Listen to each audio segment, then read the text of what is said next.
En agosto de 2019, BlackRock, una empresa que se dedica a realizar inversiones, publicó un artículo de investigación titulado Lidiando con la próxima recesión, el cual escribió junto a Stanley Fischer, ex vicepresidente de la Reserva Federal. Y lo increíble de este trabajo es que predijo gran parte de las decisiones que el gobierno de Estados Unidos tomó durante la pandemia, habiéndose escrito antes de que se supiera la existencia del COVID-19. En el vídeo de hoy vamos a hablar sobre la investigación, explicar lo que se dice en términos simples y decirte en qué acertaron quienes escribieron el reporte y qué podría pasar después. La idea principal detrás del artículo es que para que el mundo pueda superar una crisis económica debe haber una coordinación muy fuerte entre la política monetaria y la política fiscal. La política monetaria son las decisiones que toman los bancos centrales, que en el caso de Estados Unidos es la Reserva Federal, como por ejemplo subir y bajar las tasas de interés o imprimir el dinero que usamos. Mientras que la política fiscal se relaciona con las decisiones que toman los gobiernos, que incluye cosas como aumentar y reducir los impuestos y decidir cómo gastar el dinero recaudado.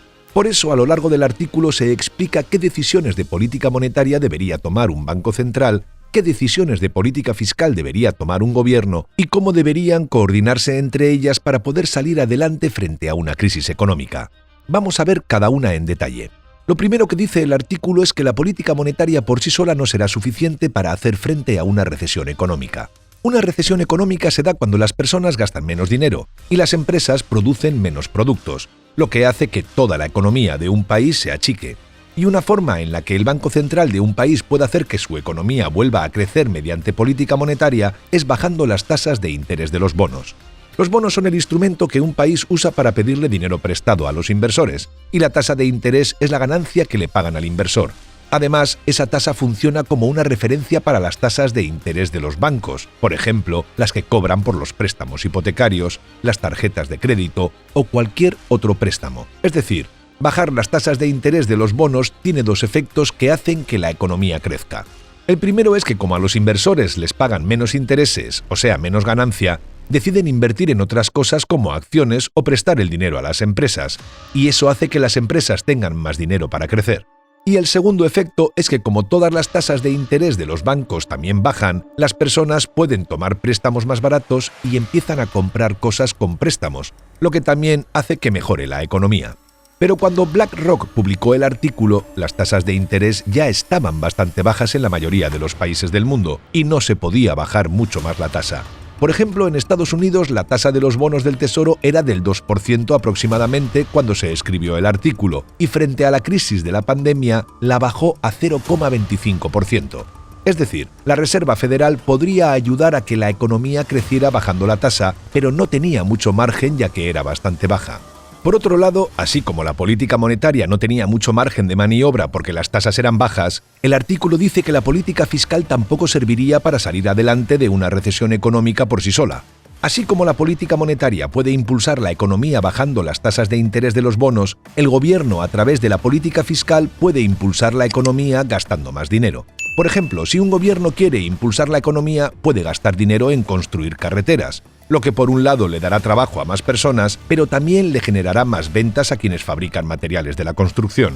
Pero la razón por la que el reporte dice que puede no ser suficiente por sí sola es porque las decisiones del Estado pueden llegar a ser muy lentas y dependen muchas veces de que los políticos se pongan de acuerdo, algo que generalmente es muy difícil de lograr. Las barras de este gráfico muestran el porcentaje de leyes aprobadas dentro del año en Estados Unidos, es decir, leyes aprobadas medianamente rápido, y como vemos, en general es muy bajo el porcentaje para la mayoría de los años. Por eso es que, teniendo en cuenta que ninguna de las dos políticas sirve por sí sola, los autores dicen en el tercer punto que una coordinación entre ambas políticas sería el estímulo necesario para la economía.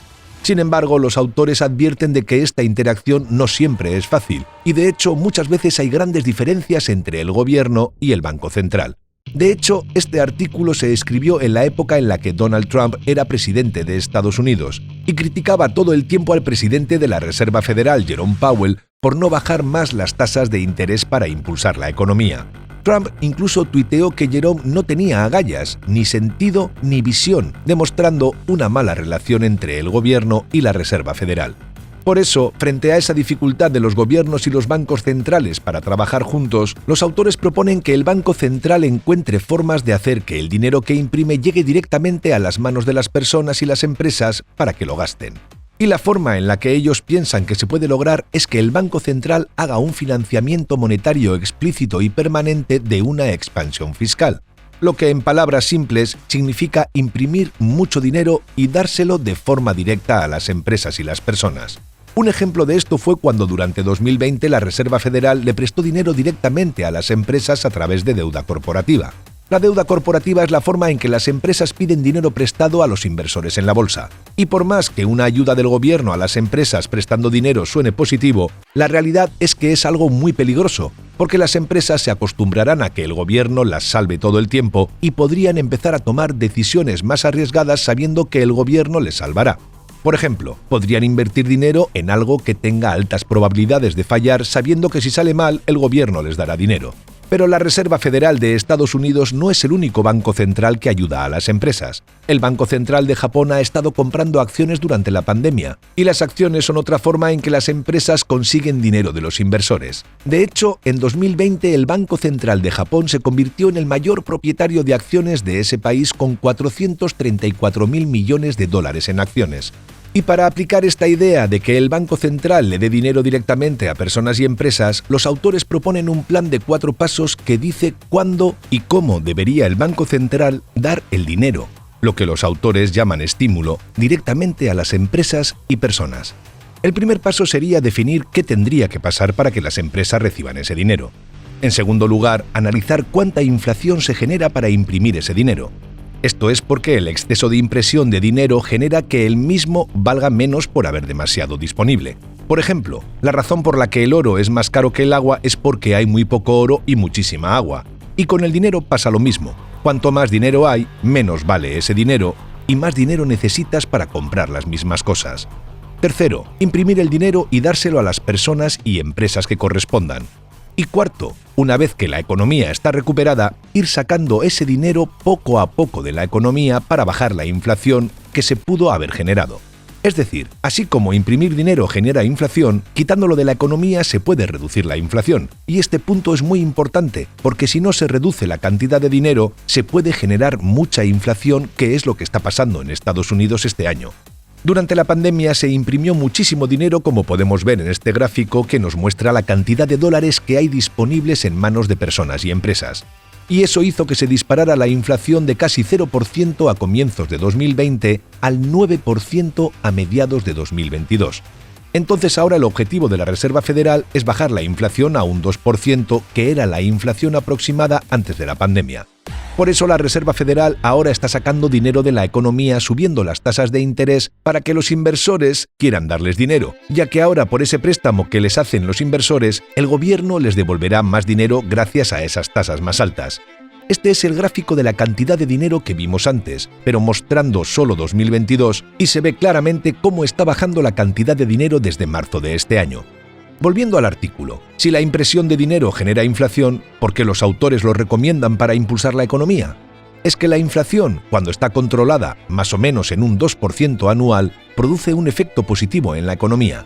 Por un lado, cuando el dinero va perdiendo valor lentamente, incentiva a las personas a gastar en lugar de ahorrar, porque como las cosas estarán un poco más caras en un tiempo, la persona decide comprar cosas lo antes posible. Este gráfico nos muestra en la línea roja el Producto Interior Bruto de Estados Unidos, que es todo lo que se produce y consume en ese país, y en la línea azul la inflación. Y como podemos ver, siempre la inflación se mantuvo controlada y la economía creció, principalmente hasta la pandemia.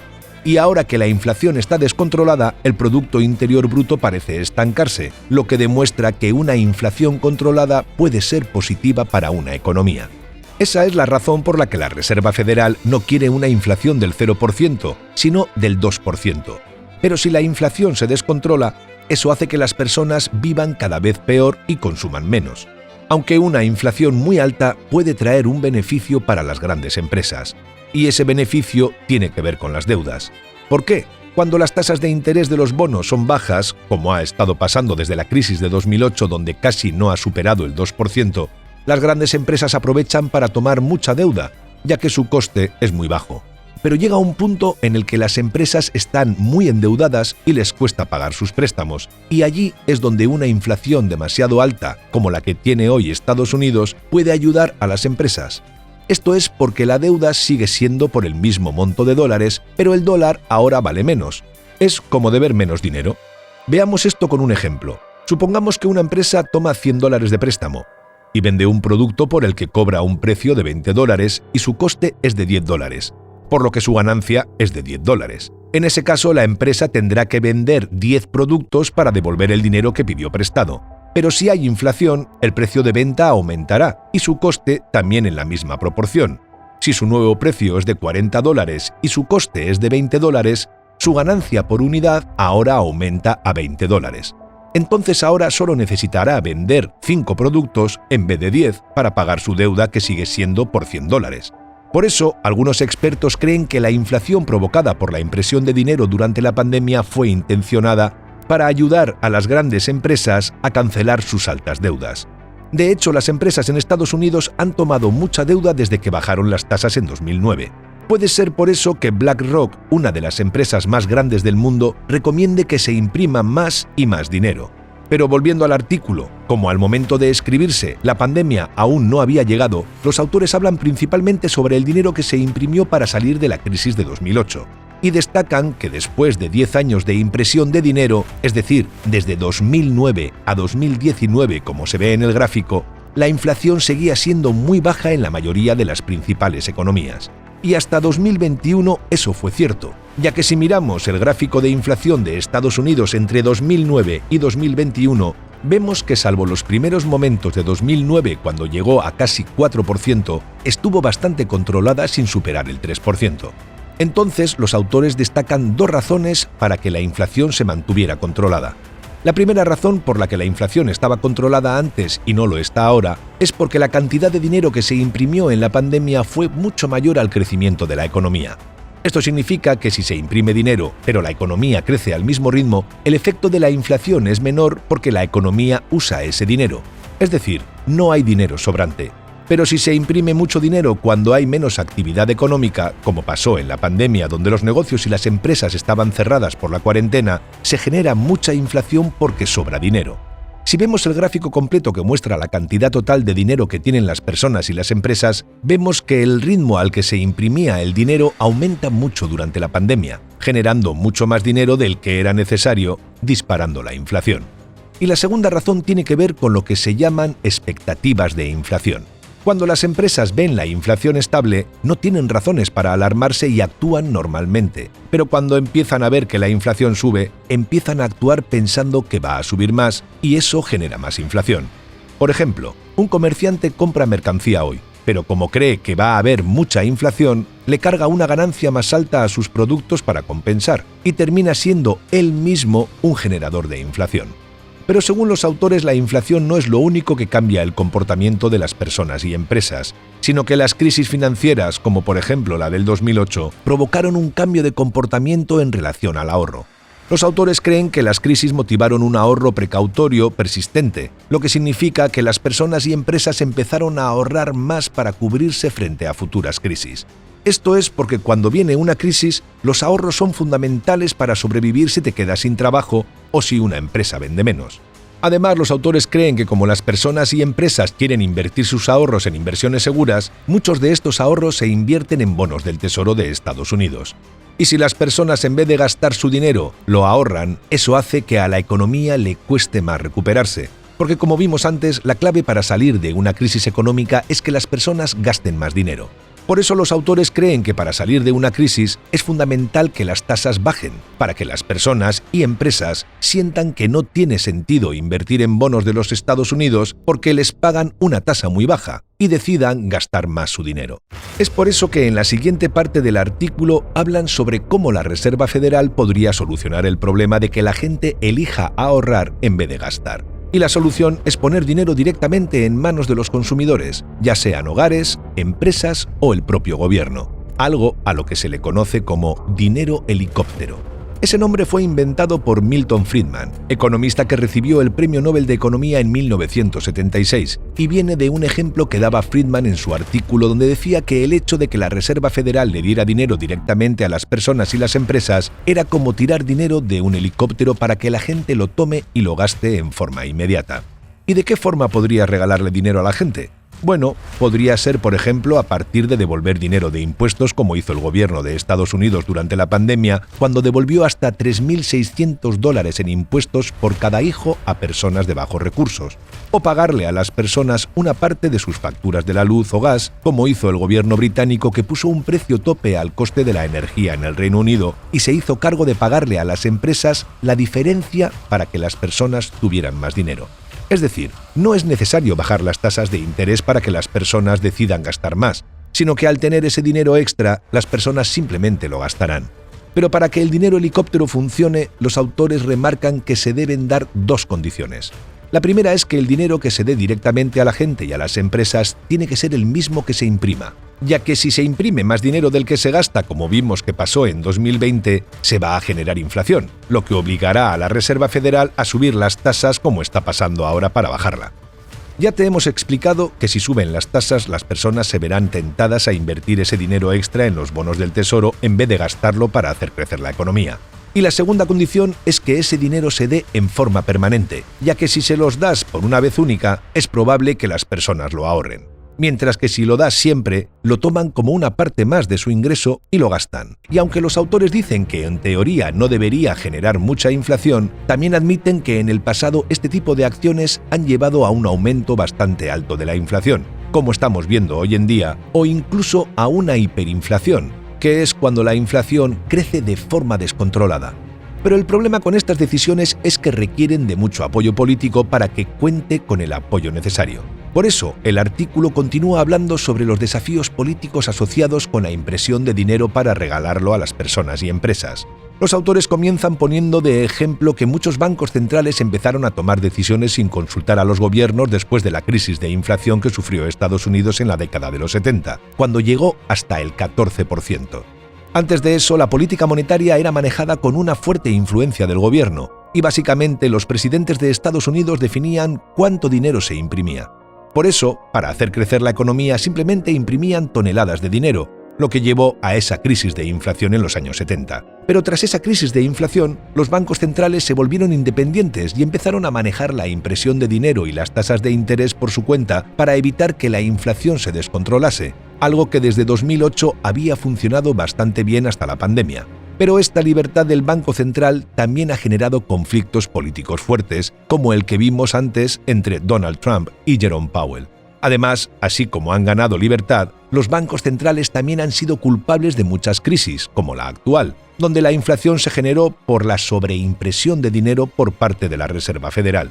Y por eso los autores dicen que existe un creciente descontento político en las principales economías, y los bancos centrales son culpados por ello, porque las personas están enojadas con el Banco Central por generarles inflación y recesión por culpa de las distintas decisiones que van tomando en relación a las tasas de interés y a la impresión de dinero. Y para solucionar este descontento, los autores dicen que se necesita un mayor uso de herramientas de política fiscal, que en este contexto sería darle más dinero a la gente mediante el dinero helicóptero del que hablábamos.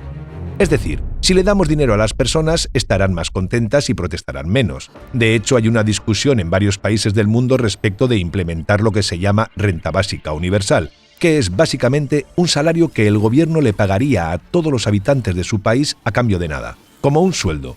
Y por más que esto no fue implementado por completo en ningún país, sí fue probado en varios países de manera simplificada, como en Finlandia en 2015, donde se dio una renta básica universal a un grupo de personas desempleadas. En España en 2020, donde se dio una renta a una parte de la población en situación de pobreza extrema, y en Suiza en 2016, donde se hizo una propuesta para dar una renta mínima a las personas mayores, aunque la propuesta fue rechazada.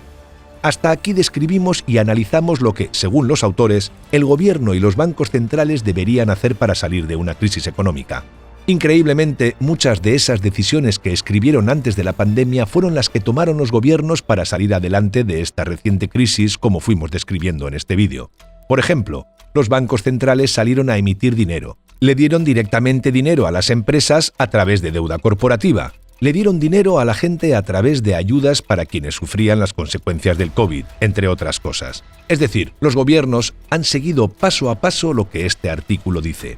¿Qué podría pasar en el futuro teniendo en cuenta que se hizo exactamente lo que este artículo propone?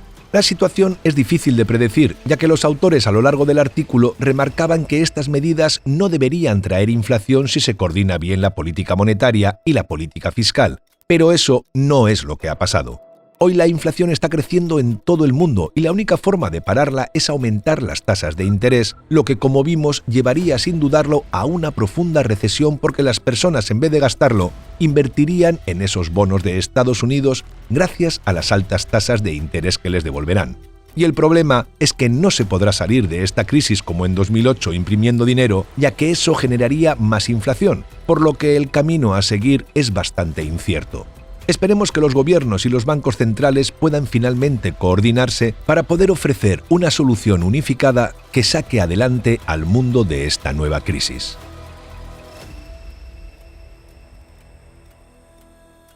Esperamos que te haya gustado el vídeo. Si es así, nos ayudaría muchísimo que nos dejases un comentario, ya que la red neuronal de YouTube esto lo valora muchísimo y así recomienda nuestros vídeos a más gente. Le dieses a like y actives la campanita para que te llegue una notificación cuando subamos nuestro próximo vídeo. Así que nos vemos en él. Un saludo.